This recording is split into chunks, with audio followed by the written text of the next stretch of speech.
El senador Juan Ignacio Latorre reconoció que tuvo acceso a información parcial y que no notificó al gobierno de ella. El presidente de Revolución Democrática afirmó la tarde del martes que tuvo acceso a información sobre la Fundación Democracia Viva antes de que estallara el escándalo del caso Convenios. Sin embargo, no lo compartió, no lo escaló hacia el gobierno. Latorre comentó que no informaron a los ministros Jackson ni Montes, asegurando que los antecedentes que manejaban eran parciales y que cuando pidieron el detalle de ellos, nunca llegó. Recordemos que ambos jefes de cartera están en la mira del Partido Republicano y otros parlamentarios de oposición, quienes anunciaron que están estudiando una posible acusación constitucional en contra de los ministros. Cuando el día termina, comienza medianoche. Presentamos Medianoche. Y en el contexto de la crisis política que se ha desencadenado a partir de lo que ocurrió en Antofagasta, la Fundación Democracia Viva, el Ministerio de la Vivienda, los convenios, a partir de eso el presidente de la República, haciéndose cargo del fenómeno y de la preocupación que existe, ha citado a una comisión de expertos para diagnosticar, trabajar, proponer en 45 días soluciones tendientes a conseguir más transparencia y más probidad, sobre todo en el Estado, en función de su relación con los privados.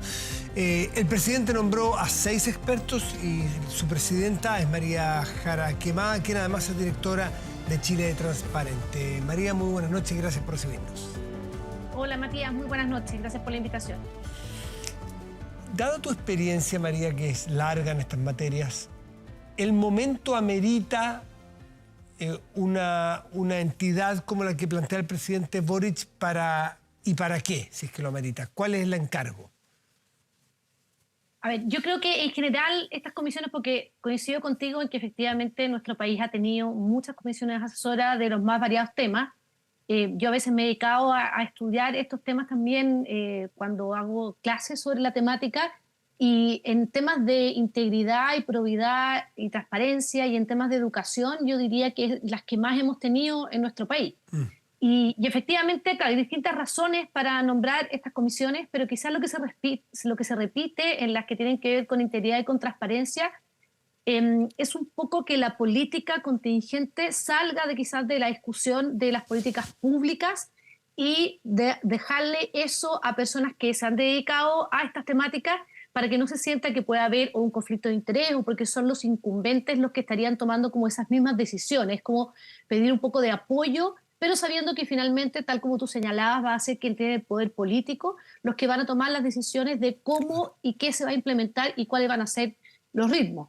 Obviamente lo ideal es que haya una conversación fluida y ojalá un vínculo, pero efectivamente son el Poder Ejecutivo y el Poder Legislativo quienes tienen este poder, y a nosotros lo que se nos encarga básicamente es tratar de analizar lo que está ocurriendo con la situación del vínculo entre el Estado y las instituciones privadas sin fines de lucro, cuáles son las fortalezas, cuáles son las debilidades, cuáles son las oportunidades de este sistema, de esta vinculación, y para efectivamente hacer propuestas que tiendan a que haya mayor transparencia, mayor rendición de cuentas, mayor control y mejor gestión también en el uso de los recursos públicos, que yo creo que es algo bastante relevante que ha salido de todos estos casos. Tú como profesora en estos temas y como experta, me imagino que tienes el derecho comparado a la mano y las políticas de otras partes del mundo, ¿cómo se opera en manejo de recursos públicos? Que siempre ha de ser, en todas partes me imagino, sumamente delicado y muy expuesto a que haya alguien que no lo utilice bien.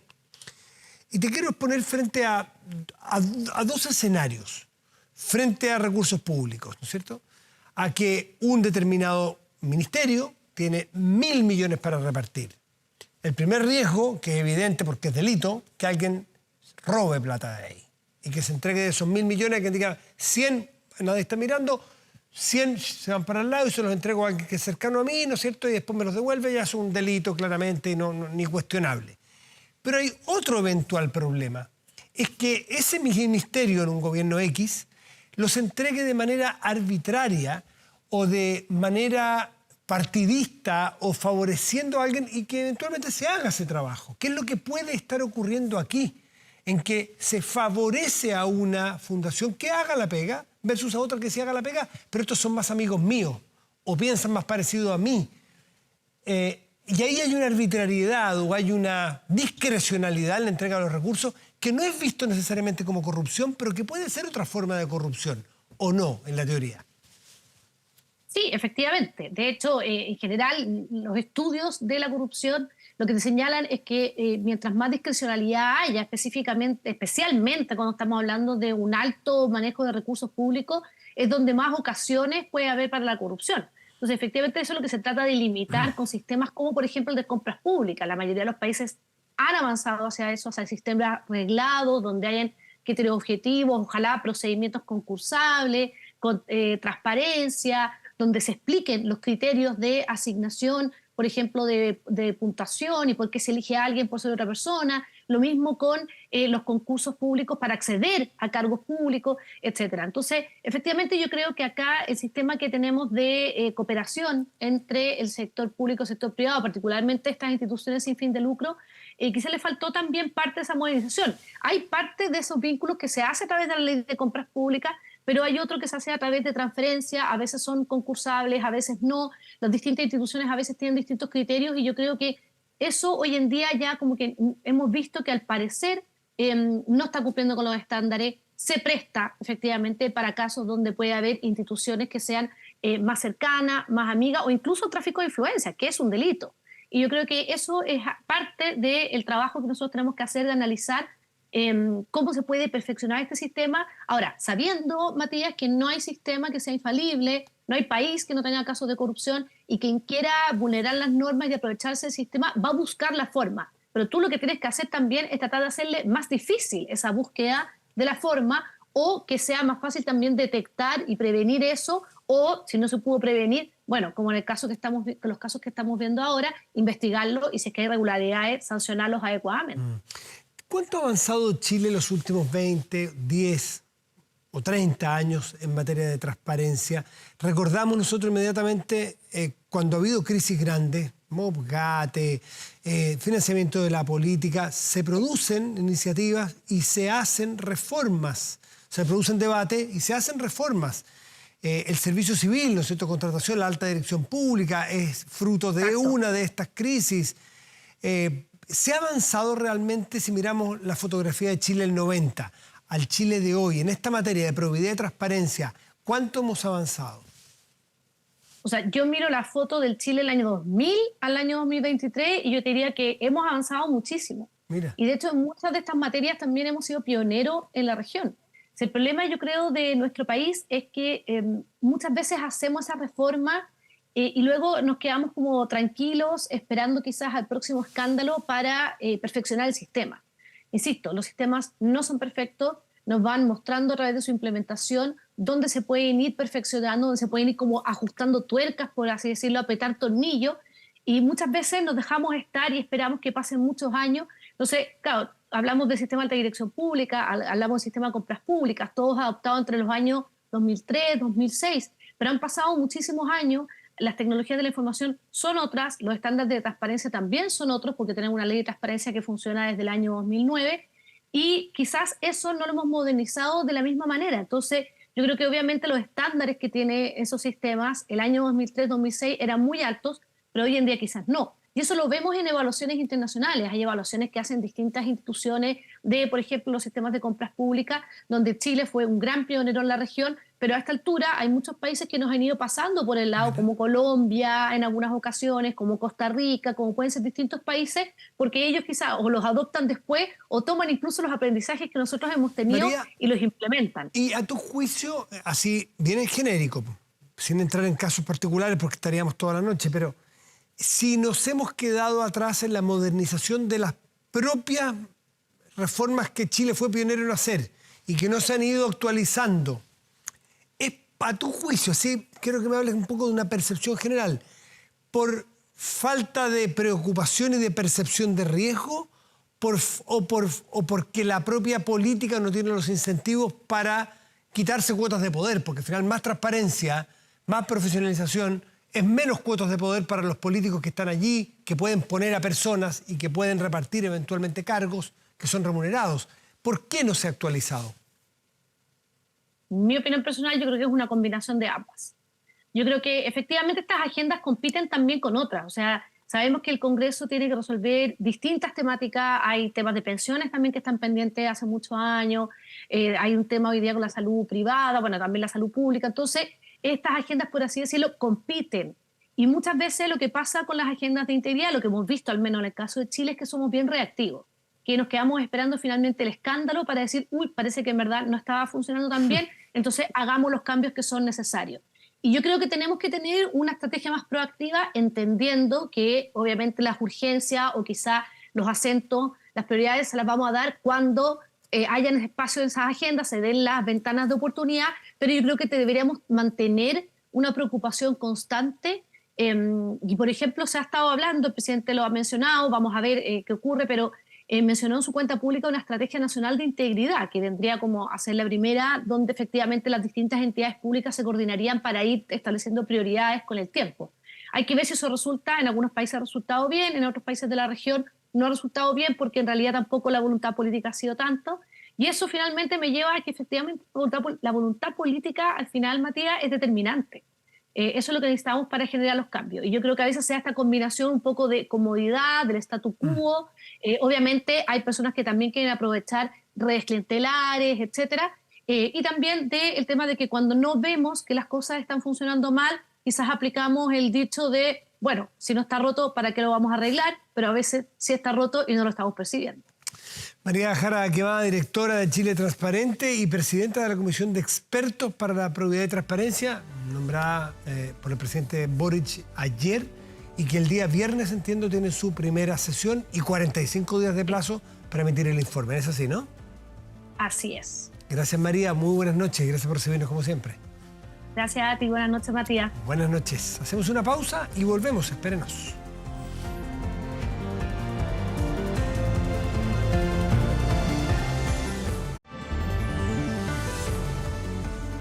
Estamos de vuelta, de inmediato revisamos las informaciones más destacadas del día con Marco Fleming. Hola Matías, hola a todos en su casa. Comenzamos el resumen informativo en Medianoche y comenzamos con un tema que fue parte también del bloque anterior de conversación aquí en Medianoche. El presidente de Revolución Democrática, Juan Ignacio Latorre, reconoció que manejaba información parcial del caso que remece a su partido, pero que esta no fue notificada al ministro de Vivienda. La polémica por las fundaciones sigue sumando antecedentes y si durante este martes el ministro Carlos Montes aseguró que no se descartan más hechos irregulares, hace algunas horas la Fiscalía del Biobío decidió abrir 2 nuevas investigaciones de oficio. Buen día, ministro. Esta es una instancia propia de la democracia. Yo tendré que responder las preguntas que me hagan los parlamentarios. Siempre llego tarde a todo, entonces yo ahí, ese es mi cuestionamiento que yo planteo y en donde considero que hay responsabilidades políticas también de él. Yo sobre eso no voy a opinar. ¿Pero qué le parece que salgan estas voces? Y eso que solo comenzaba el día, duros momentos previos de la Comisión de Vivienda, la instancia a la que llegó Carlos Montes al Congreso a explicar el caso Democracia Viva. Yo creo que hoy día usted tiene que definir si va a ser un títere del gobierno del presidente Gabriel Boric. Senador, le pido por favor, le pido de verdad, el acta, presidente. Mire, yo creo que sí hay responsabilidad política. Todas estas cosas no pudieron haber pasado a su lado. Porque usted está lleno de asesores que ganan sueldo millonario. Para no discutir este tema de lo que se ha hecho, no le entrego un cuadro. Ahí está lo que se ha hecho, lo que está en preparación, lo que se está, y para que usted vea que las cosas son bastante más concretas. Ahí estaba el detalle de las acciones que tomó el Ministerio de Vivienda en el caso que decantó en un escándalo. La lupa de los parlamentarios está en los convenios con fundaciones, acuerdos posibles gracias a las facultades que tienen las secretarías regionales ministeriales. El año 15 se estableció la norma. El año 19 fue el primer convenio. En el caso específico del año 2022, esto viene del periodo anterior, se estableció el conjunto de acciones a desarrollar durante el 22. El gobierno que llega lo que hace cierta adaptación en el marco de las definiciones que ahí había. Los programas adjudicados a Democracia Viva fueron parte de la planificación del gobierno anterior, dijo el ministro, desatando la polémica con las exautoridades de la administración Piñera. Malas decisiones del ministro Montes. No hay problema en delegar cuando se deleguen autoridades honestas. Ahí la diferencia. Se equivoca el gobierno al pretender echarle la culpa a la anterior administración. Aquí hubo recursos públicos que se aprobaron por el Congreso y que el actual gobierno lo utilizó para contratar fundaciones de sinvergüenza, Tráfico de influencias, malversación de caudales públicos y fraude al fisco. Los 3 eventuales delitos que investiga la Fiscalía de Antofagasta por el caso Democracia Viva. Los principales inculpados, el ex Ceremi Carlos Contreras y el director de la Fundación Daniel Andrade, ambos de RD, ambos cercanos a la diputada Catalina Pérez, quien dijo desconocer el convenio. Sin embargo, según la tercera PM, fue el equipo de la parlamentaria quien habría coordinado una reunión con los investigados y la directiva de Revolución Democrática 10 días antes que estallara el caso. Era una información parcial que no daba cuenta de ilícitos. Sí hubo sospecha con algunas preguntas que hizo el propio abogado y que les hicimos ver que íbamos a seguir investigando y íbamos a seguir recabando antecedentes que no llegaron por parte de la gente de Democracia Viva. Nosotros no le informamos ni al ministro Jackson ni al ministro Montes.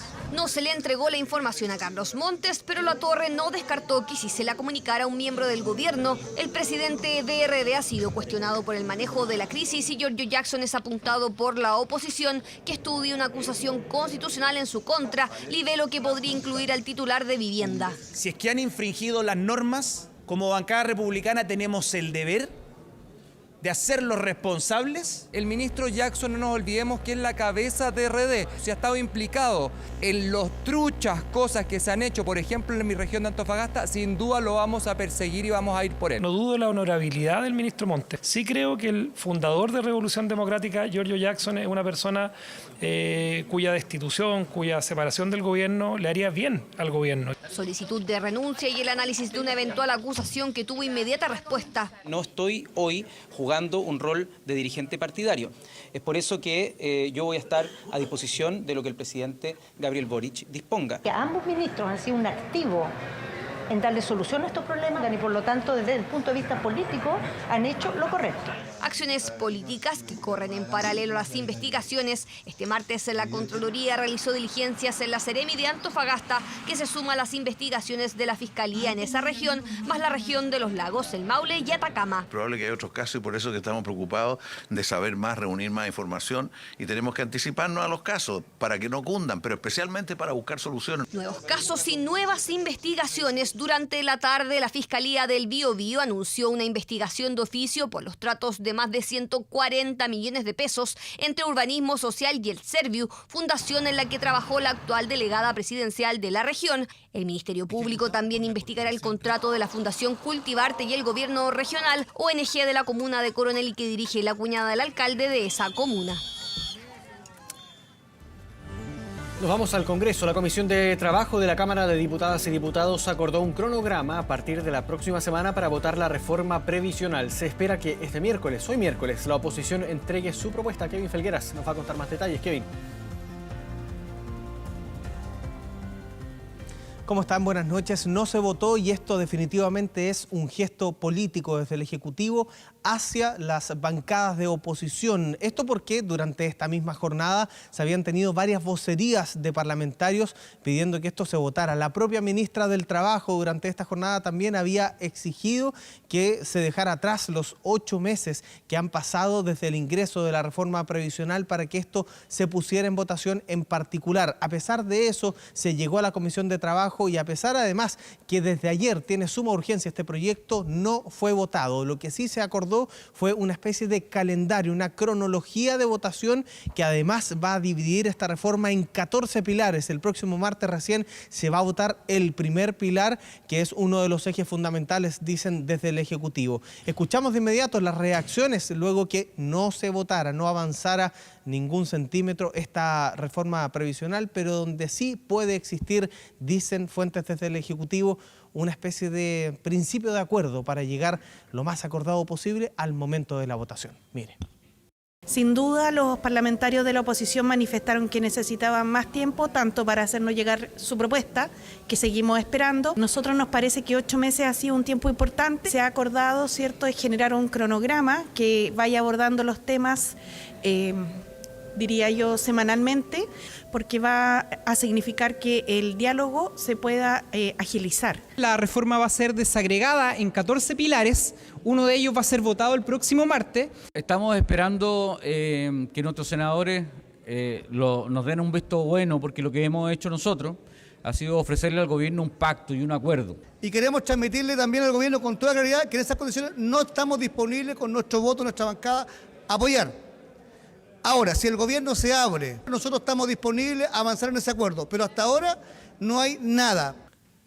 Dos puntos claves a tener en consideración más allá de lo que decía el diputado Leal. Desde Renovación Nacional mañana se debería tener una especie de propuesta formal de qué es lo que piden modificar de esta reforma previsional para avanzar en un acuerdo político. Mañana vamos a estar muy atentos a lo que se entregue de parte de Renovación Nacional. Como decía el diputado Sauerbaum, se está esperando el visto bueno de los senadores y senadoras de ese mismo partido. Y la otra fecha importante, sin duda alguna, el próximo martes, cuando se empiece a votar en particular en esta fórmula creada por la misma Comisión de Trabajo, donde se va a dividir, se va a volver a escuchar a expertos, pero ya avanzando en la votación en particular. Esto está recién en su primer trámite constitucional, recién en la Comisión de Trabajo, faltan aún la Comisión de Hacienda y luego pasar a la sala de la Cámara. Se espera, algunos dicen desde el gobierno, que de aquí a enero, cuando ya se cumpla un año de la votación en general de esta reforma a la Comisión de Trabajo, se tenga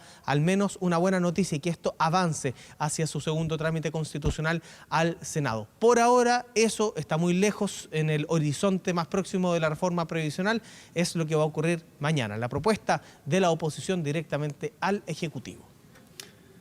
Kevin Felgueras, muchas gracias por este completo informe. Buenas noches. Y atención con lo siguiente, porque desde hoy, desde esta semana, los choferes del Transantiago arriesgan incluso perder su trabajo si es que deliberadamente mantienen las puertas de las micros abiertas para incentivar la evasión en el transporte público. Además, el Ministerio multará con hasta 1 millón de pesos a las micros que no colaboren en el control de los pagos.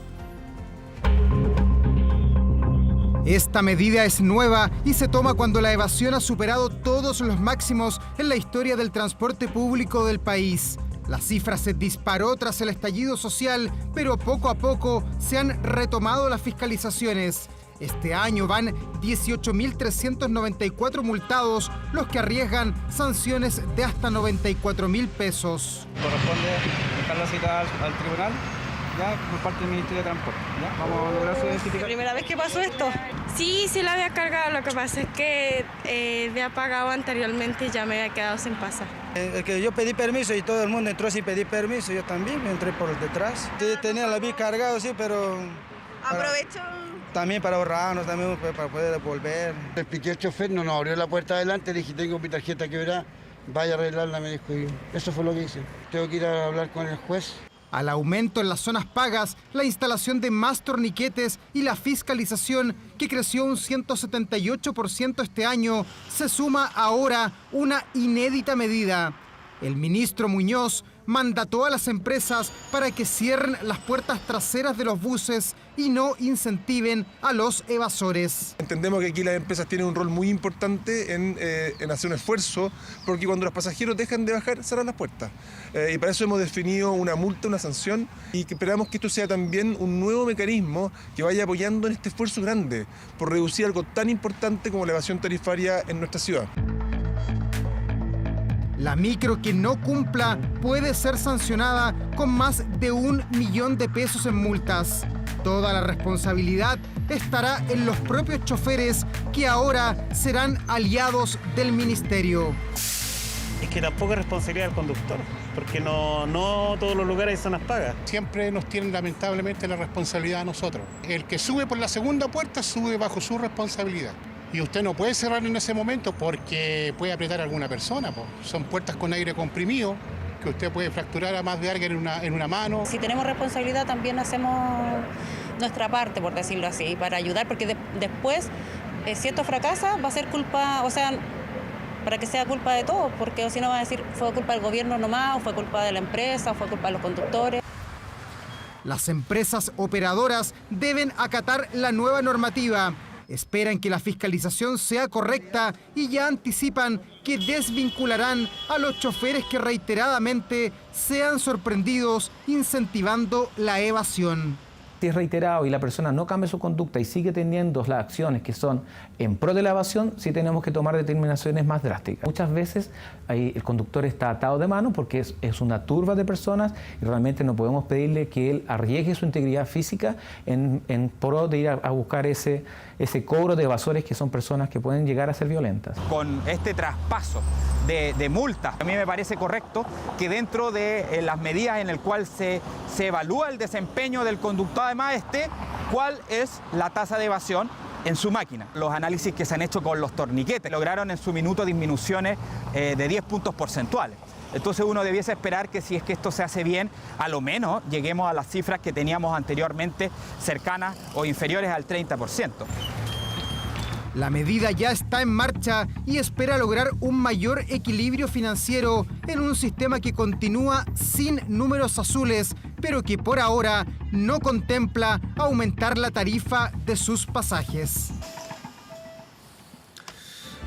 Y tras el desborde de los ríos en la zona centro-sur del país, miles de agricultores quedaron sin comida para sus animales mientras intentan levantarse. Este martes comenzaron a recibir forraje por parte del INDAP.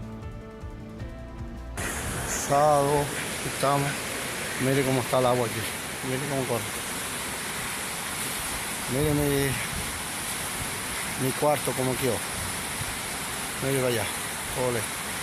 Así quedaron estas cosas. El doloroso relato de Jorge Vázquez, un campesino de Rengo que tras la crecida del río Claro perdió gran parte de su granja, animales, monturas y su esfuerzo de años. Solo logró rescatar sus caballos lanzándose al agua con la ayuda de sus familiares. El río pasó apegado a la casa, hizo tira, bodega, selló fardo, selló pollo. Fue una cosa que no se puede imaginar con otra. Yo he vivido avenidas, pero no así como esta. Tras la catástrofe se quedó sin alimentos para sus pocos animales y ahora deberá comenzar de cero, pero al menos una luz de esperanza se abre en el camino para él y para otros pequeños agricultores de la zona, quienes comenzaron a recibir los primeros sacos de forraje gratuito que entrega INDAP. 5, 6. En este caso estamos entregando 21 sacos de concentrado de alfalfa, es un cubo de alfalfa que hay que hidratar. La gracia es que esto equivale más o menos a 5 días de alimentación animal por saco, por animal. Entonces la verdad es que es un apoyo en este momento en que las familias campesinas han perdido todo este forraje, algunos también han perdido animales, lamentamos mucho esta situación. En Rengo fueron 57 agricultores quienes llegaron hasta la media luna de esa ciudad para recibir la ayuda de INDAP y que les permitirá enfrentar de mejor manera la emergencia. ¿Cuánto le alcanza esta ayuda? Yo creo que para unos 2 meses, ya. Con lo que teníamos juntos. Ya. Así que bueno. Ahora, ¿mucha pérdida económica? Sí, igual. Sí. Bien, pues agradecido de todo. ¿Qué necesitaba usted? Me imagino que perdió bastante, ¿no? Sí, animalitos por ahí se perdieron, sí. Pero ya se irá a recuperar.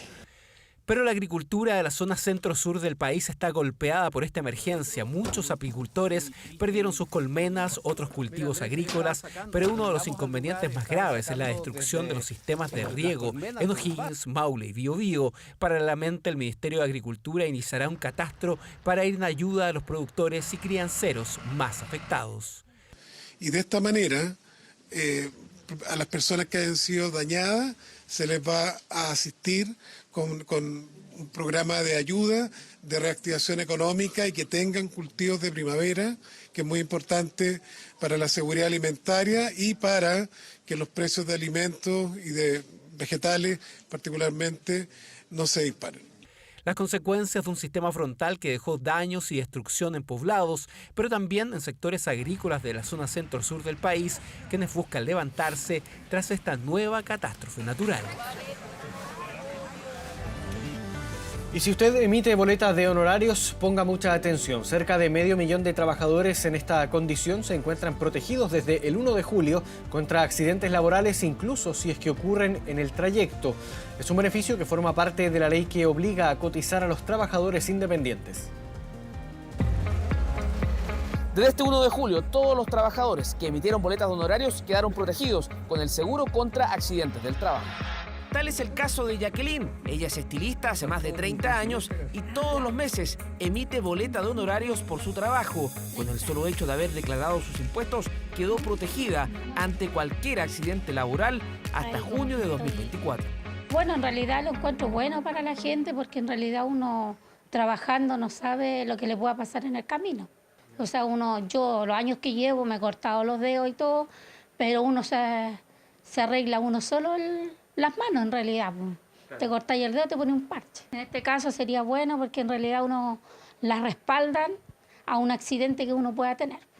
Jacqueline no conocía este beneficio y de seguro muchos de los casi 500.000 trabajadores independientes que emitieron boletas en la última operación renta tampoco. El seguro otorga cobertura en caso de accidente en el lugar de trabajo, en trayecto al trabajo y también en casos de enfermedades profesionales. Se le otorgan todas las prestaciones que tiene el seguro, que son las mismas que tienen los trabajadores que están contratados.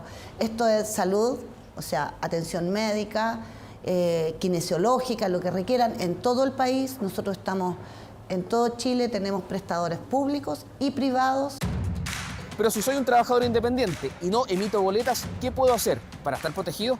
Lo que a nosotros nos preocupa es que hay 1.300.000 trabajadores que podrían no estar cubiertos. Pero esos trabajadores se pueden registrar, se pueden acercar al Instituto de Seguridad Laboral. La idea es que estén protegidos, puedan cotizar, se registran y entregan una cotización que es el valor de un seguro 0,93% de lo que ganan, digamos, de lo que declaran. De hecho, 1 de cada 5 personas en Chile trabajan por cuenta propia como independientes y cerca de 1.300.000 no cotizan ni para pensiones ni salud y tampoco están protegidos contra accidentes en el trabajo. Por eso también existe la opción de cotizar voluntariamente, una idea que ve con buenos ojos Jorge, quien se desempeña como taxista. ¿No sabía la existencia de este seguro? No, fíjate, no tenía. Yo leo harta noticia, en eso no lo manejaba esa información. Sé que uno puede tomar seguros particulares, como en el Banco del Estado, cosas así, o seguros complementarios. No sé, voy a meterme a la página. Voy a meter a la página a averiguar ahí, porque por 6.000 pesos voy a andar un poco más tranquilo y un poco más asegurado en realidad en caso de, porque nosotros igual estamos expuestos a la violencia imperante hoy día. Beneficio al que ya acceden todos los trabajadores con contrato, pero al que también pueden optar los trabajadores independientes, emitan o no boletas de honorarios. Seguimos con más informaciones de la jornada. Un trabajador de un CESFAM, un funcionario de CESFAM que trabajaba como facilitador intercultural, fue detenido por su presunta participación en un violento asalto a una panadería en Ercilla. El dueño del local repelió este atraco, sin embargo resultó herido. Fernando Reyes tiene la información. ¿Cómo estás, Fernando? Buenas noches. Sí, claro, efectivamente, tal como se comienza a apreciar los registros que fueron captados por transeúntes, porque todo esto ocurre justo al mediodía, poco después de las 12 del día, se desata esta feroz balacera luego que 4 sujetos encapuchados llegaran a intentar realizar un virtual portonazo, a intentar sustraerle la camioneta a un comerciante que descargaba su mercadería ahí justo afuera de su panadería, tan solo 2 cuadras del centro de salud familiar. Ya se darán cuenta por qué guarda mucha importancia este antecedente, precisamente porque luego que estos 4 sujetos encapuchados intentaran sustraerle la camioneta a este comerciante, se desata esta feroz balacera porque el comerciante era un suboficial en retiro de Carabineros quien de inmediato desenfundó su arma y comenzó a intentar repeler este atraco. Así las cosas, este grupo armado emprende la huida tal como se comienza a apreciar en los registros que fueron captados, como digo, por transeúntes en pleno centro de la comuna de Ercilla.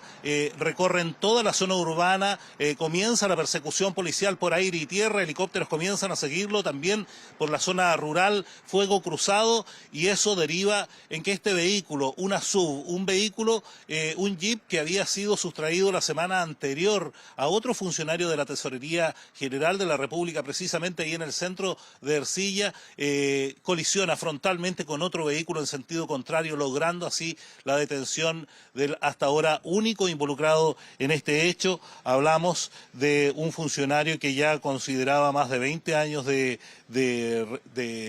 experiencia en el Centro de Salud Familiar de la comuna de Ercilla. Así las cosas, mañana será presentado a los tribunales de la comuna de Collipulli. Hablamos de Marcelo Alejandro Villanueva Nahuel. Nahuel y quien será presentado, como digo, a la audiencia de control de detención y eventualmente formalización de cargos por al menos 3 delitos. Vamos a escuchar de inmediato declaraciones que fueron entregadas por las autoridades luego de inspeccionar precisamente los medios de prueba que obran en esta causa que recién comienza. Una persona que estaba sacando especies desde su vehículo particular para ingresarlas a un local comercial, repentinamente fue abordado por 3 sujetos encapuchados portando armas de fuego larga y corta. Los sujetos lo intimidan con la finalidad de robarle su vehículo, le disparan y la víctima, contando con un arma de fuego particular en su vehículo, la extrae y procede a defenderse. Tengo el antecedente de que esta persona llevaría más de 10 años trabajando en el CEFAM de Ercilla como facilitador cultural y según lo que se me ha informado, él habría estado con licencia en este momento. Eso es lo que se me ha informado hasta el momento. Bueno, preliminarmente ha trascendido que el comerciante que fue víctima de este intento de atraco resultó absolutamente ileso, fue solo revisado preventivamente en el hospital de Coyipulli para luego ser derivado a su domicilio. En las próximas horas se espera que haya extrema tensión en torno al tribunal de Coyipulli, donde se espera que se desarrolle la audiencia de control de detención y eventual formalización de cargos en contra del hasta ahora único detenido por este hecho que generó extrema tensión porque fue una balacera que cruzó toda la zona urbana y también parte de la zona rural en la comuna de Ercilla. Estaremos dando cuenta de los avances en esta investigación que recién comienza desde la Araucanía. Adelante ustedes allá en Santiago. Gracias, Fernando, por este contacto. Buenas noches. Nosotros vamos a una pausa, 1 de la madrugada con 39 minutos. Siga nuestra compañía, ya volvemos.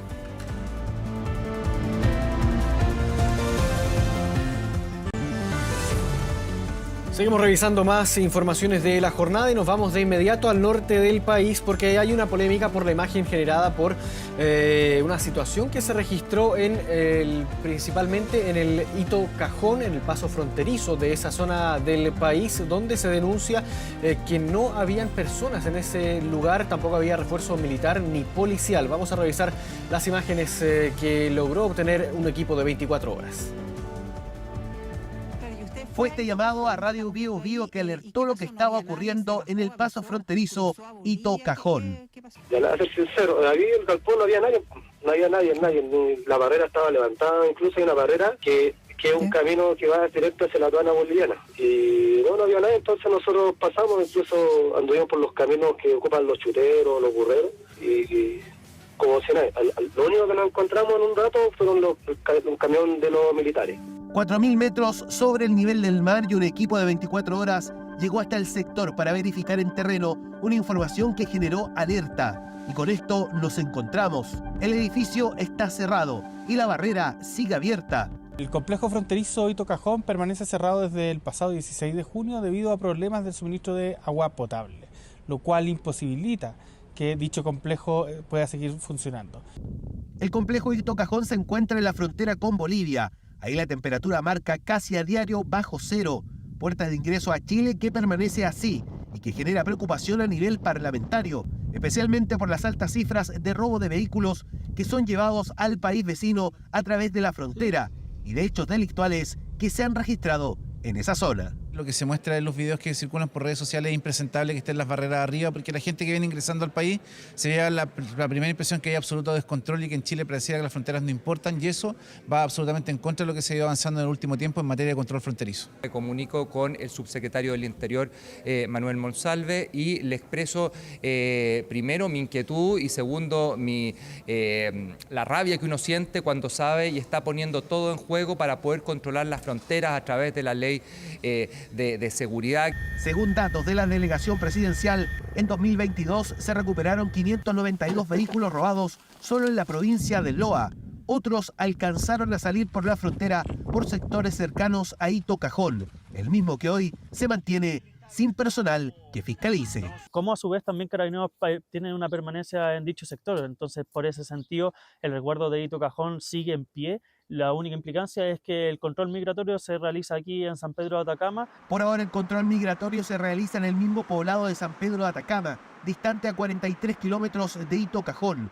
Si bien es cierto, hemos tenido problemas de abastecimiento de agua y en pos del resguardo de nuestros funcionarios y funcionarias que ahí laboran, pero también de la población que hace uso de este importante servicio, es que hemos comunicado desde el primer momento a las instituciones públicas, por los canales oficiales, a las comunidades y también a los turoperadores de esta medida provisoria. No obstante esta problemática, el Ejército de Chile, a través de sus patrullajes y controles fronterizos, ha intensificado su labor para evitar no solo el ingreso irregular de personas, sino también la comisión de delitos. Entonces ahí era mejor la atención y no nos tomaba mucho tiempo y así no hacíamos esperar mucho tiempo a nuestros clientes. Perdemos mucho turismo en la región por el caso que está cerrado. Es un tour que sale bastante. Si bien las autoridades locales aseguran que existe resguardo policial y militar permanente, en nuestro recorrido no encontramos fiscalizaciones en ruta, en una zona que es parte del polígono establecido para la presencia de militares por la Ley de Infraestructura Crítica. Volvemos a la capital, vamos de inmediato a las calles de Santiago, tomamos contacto con Yesenia Yamet para conocer las noticias policiales de estas últimas horas. Yesenia, ¿cómo estás?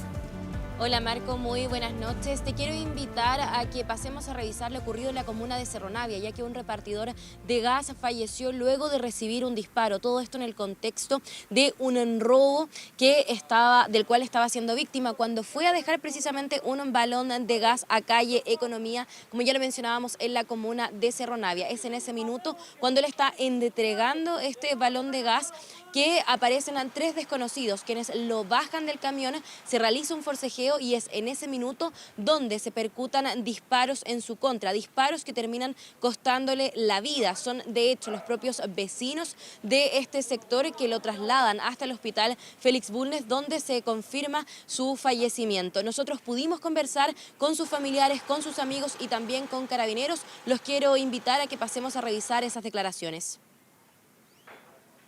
Es una familia que destruyen, es una persona que no le hacía daño a nadie. Lo mataron por andar trabajando. Matan a un padre que deja 2 niñas adolescentes solas, porque su mamá también había fallecido tiempo atrás. El vecino igual conmovió con este hecho. De que en el momento que estaba atendiendo se acercaron 3 tipos, lo bajaron del camión y le pusieron 2 balazos, uno al aire y 2 balazos. Y la misma clienta lo auxilió porque los tipos arrancaron con el camión y la clienta lo auxilió para llevarlo al hospital de urgencia. Y más encima aquí mismo, 4 pasajes más atrás, se le fue a dejar un galón, que era el último pedido porque ya se iban a aguardar, eran como las 8 y algo, y los deben avisar que lo mataron. Se había producido un robo con intimidación de un repartidor de gas que estaba realizando su trabajo en ese inmueble. Hubo un forcejeo por parte de la víctima, que a su vez era el conductor del camión, con 3 individuos, es lo que mantenemos hasta el momento, donde uno de ellos habría sacado un armamento de fuego y le había propinado un disparo directamente a la región torácica de la víctima. Esta víctima fue trasladada posteriormente por el mismo cliente que efectivamente estaba recepcionando el balón de gas al hospital Félix Bulnes, donde lamentablemente llegó aproximadamente a las 20:30 horas fallecida. Nos trasladamos hasta la región del Maule, ya que en la ruta 5 Sur, a la altura de El Romeral, se produjo un accidente de tránsito que involucró a 3 camiones y 2 vehículos particulares. En ese contexto resultan 2 personas fallecidas a raíz de este accidente. ¿Cuál es la principal hipótesis que se maneja hasta el minuto? Es que uno de estos vehículos se habría quedado detenido en una de estas pistas a un costado de la ruta 5 Sur y es a raíz de esa detención que se provoca un choque en cadena que termina ocasionando que estas 2 personas pierdan la vida y que hayan otras 5 personas lesionadas que fueron trasladadas hasta el hospital de Curicó. Los quiero invitar a que pasemos a revisar declaraciones sobre este accidente de tránsito en la región del Maule. Con un total de 9 ocupantes, considerando todos los vehículos, 3 de ellos inmovilizados por personal de bomberos con lesiones de carácter grave y trasladados al hospital base Curicó, más las 2 personas que se encuentran lamentablemente fallecidas tanto en un vehículo menor como en un camión de carga. Al parecer existe una importante, ¿no es cierto?, responsabilidad en un vehículo que estaba estacionado al costado de la ruta, pero eso es motivo de investigación, ¿no es cierto?, y de peritaje también va a detallar eso. 5 vehículos involucrados en definitiva, 3 camiones, ¿no es cierto?, y 2 vehículos particulares. Bueno, Marco, ya lo decíamos, esa es la principal hipótesis, la detención de este vehículo a un costado de la ruta. Todo eso va a ser materia de investigación. Nosotros vamos a quedar atentos a qué continúa ocurriendo en materia policial en las calles de Santiago como en el resto de nuestro país, Marco. Yesenia Yamet, muchas gracias por este informe. Quedamos en contacto. Buenas noches. Buenas noches. Internacional. Vamos a noticias del mundo en medianoche. Al menos 9 personas resultaron heridas tras un ataque con un auto y posterior apuñalamiento en Tel Aviv. Los medios israelíes aseguran que 3 de los heridos están actualmente en estado grave. El atacante fue abatido en el lugar por un civil armado. Las autoridades lo identificaron como Abel Elohab Halayla, un palestino de 23 años, quien ingresó a Israel sin contar con un permiso. El ministro de Seguridad de Israel calificó como valiente al ciudadano que mató al atacante. El grupo militante palestino Hamas aseguró que este ataque fue una respuesta de autodefensa legítima contra la operación militar israelí en Jenin, ubicada en Cisjordania.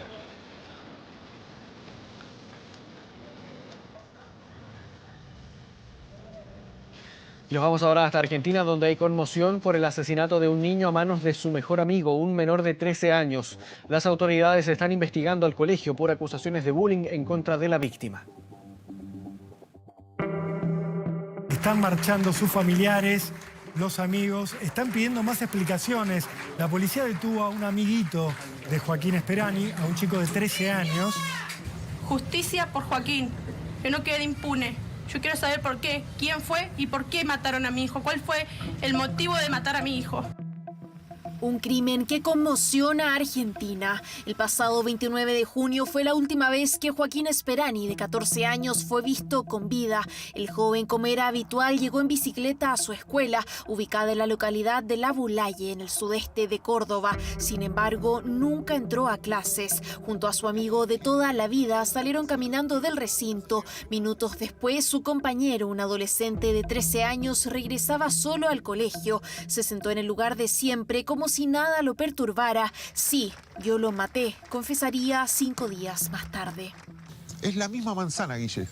La misma manzana. El lugar donde apareció tiene su pared trasera contra el colegio. Y sin embargo la policía tardó 5 días en encontrarlo y el hallazgo lo produjeron los propios vecinos. A 100 metros del colegio y en una casa abandonada fue hallado el cuerpo sin vida de Joaquín. Según reveló la autopsia, murió a causa de un traumatismo de cráneo, luego de recibir más de 10 golpes en la cabeza. De amigo de toda la vida, de su primaria, amigos totalmente, ¿qué te puedo decir? Como todo amigo que comparte cosas, o sea, qué sé yo, inclusive me costó entender, digo yo, ¿por qué lo hizo? Y esa es la pregunta que se repite con fuerza al otro lado de la cordillera. De familias amigas, ambos jóvenes se conocían desde los 3 años. Un caso lleno de interrogantes en el que los padres de Joaquín han asegurado que su hijo sufría de bullying y debido a la violencia extrema del ataque han apuntado a que existen más involucrados. Se supone que tienen que ser responsables cuando los hijos van hasta la escuela. Entonces mi hijo fue a la escuela. Su bicicleta estaba ahí en la escuela. Y me lo entregaron en un cajón. Doctor, la familia ayer a la noche decía que a ellos no les cierra que haya habido un solo autor de esto. ¿Hay algo en la investigación que apunte hacia eso o no? No sabemos. ¿No lo saben? No lo sabemos. De momento, lo único claro es que en la escena del crimen se encontraron un hierro y un pedazo de hormigón, que el autor, confeso, ocultó por varios días lo ocurrido a las autoridades y que hasta brindó pistas contradictorias en un inicio. Y pese a que ahora se encuentra en un centro de detención juvenil para su resguardo, debido a su edad, el joven es inimputable. Estamos todos preocupados. Sí, uno siempre está pensando en su propio hijo, ¿no? Y nunca pasó hasta el día de hoy algo así en La Bulaye. Consternación que comparten las cerca de 20.000 personas que viven en esta pequeña localidad cordobesa, de esas donde aseguran todos se conocen y en la que ahora el caso de Joaquín, repleto de puntos ciegos, deberá ser esclarecido por la justicia trasandina. Realmente conmovedor este caso que nos llega desde Argentina. Vamos a cambiar completamente de tema, volvemos al país. El presidente de la República, Gabriel Boric, se reunió con su par italiano Sergio Mattarella como parte de la gira que el mandatario extranjero tiene por Latinoamérica.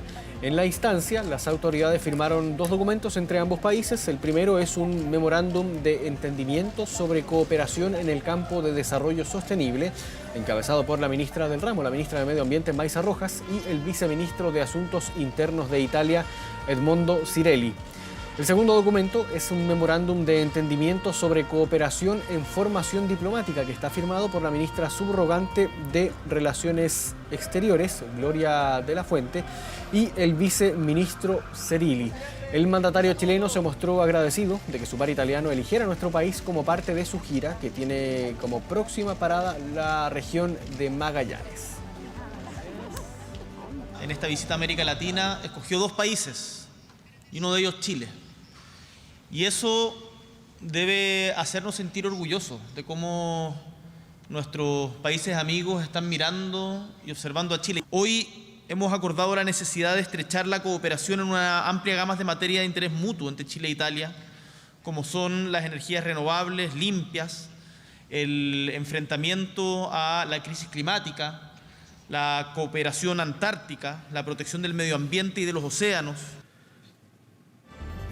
Y este martes fue lanzada la plataforma de postulación al subsidio de emergencia laboral por catástrofe, que busca apoyar a las empresas afectadas por el sistema frontal que causó graves daños en la zona centro-sur del país. El beneficio está dirigido a las empresas de las regiones de Valparaíso, Metropolitana, O'Higgins, Maule, Ñuble y Biobío. Los requisitos que deben cumplir es que sean empresas siniestradas por los temporales, que cuenten con operaciones en las zonas afectadas y cuya condición de afectación sea ratificada por la Seremi de Trabajo y Previsión Social. Cumpliendo con los requisitos, podrán recibir una bonificación mensual equivalente al 80% de un ingreso mínimo mensual, es decir, 352.000 pesos durante 3 meses, y que podrá ser prorrogada por otros 3 meses con un monto correspondiente al 60% del ingreso mínimo mensual, que asciende a 264.000 pesos. Las empresas que deseen postular al beneficio deben ingresar al sitio web www.subsidioalempleo.cl. Y atención, porque este proceso se va a extender hasta el 30 de septiembre.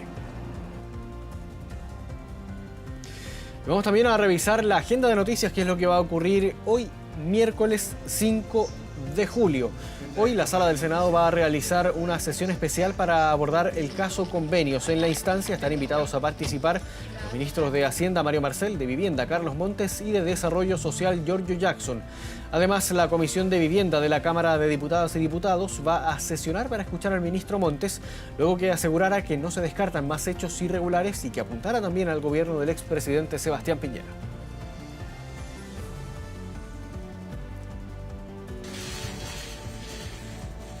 El ministro de Hacienda, Mario Marcel, se va a reunir con representantes de la Confederación de la Producción y del Comercio en el marco de los diálogos para alcanzar un acuerdo en torno al llamado pacto fiscal. Dicho encuentro será la segunda instancia en que el titular de Hacienda se reúna con los representantes de la CPC, buscando presentar una propuesta para destrabar la discusión por la reforma tributaria anunciada por el gobierno.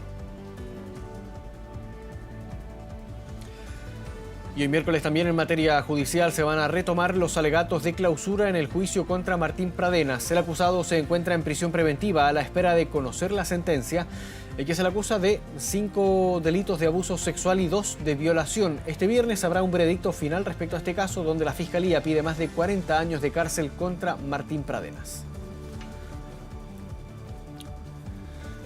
Y de esta forma llegamos al final del bloque informativo en Medianoche. Agradecemos su sintonía. Volvemos ahora con Matías del Río. Bien, Marco, muchas gracias. Ahora vamos a la pantalla grande de nuestro estudio y revisamos nuestro portal de contenidos y noticias 24horas.cl, que en este momento destaca algo que seguramente para muchos será de suma importancia. 8 bonos que podrías cobrar en julio. Consulta con tu RUT. ¿Cuáles? ¿Cuántos? ¿Quiénes? 24horas.cl entrega todos esos detalles. Revisamos el tiempo para hoy, miércoles 5 de julio de 2023. Santiago estará despejado con 17 grados de máxima probable y Punta Arenas, en la región de Magallanes, tendrá cielo nublado y 4 grados como máximo en el termómetro. Con esta información nos despedimos, agradecemos su atención y los dejamos invitados a seguir atentos a las pantallas de TVN y todas sus plataformas. Que tengan muy buenas noches, que descansen y gracias por venir.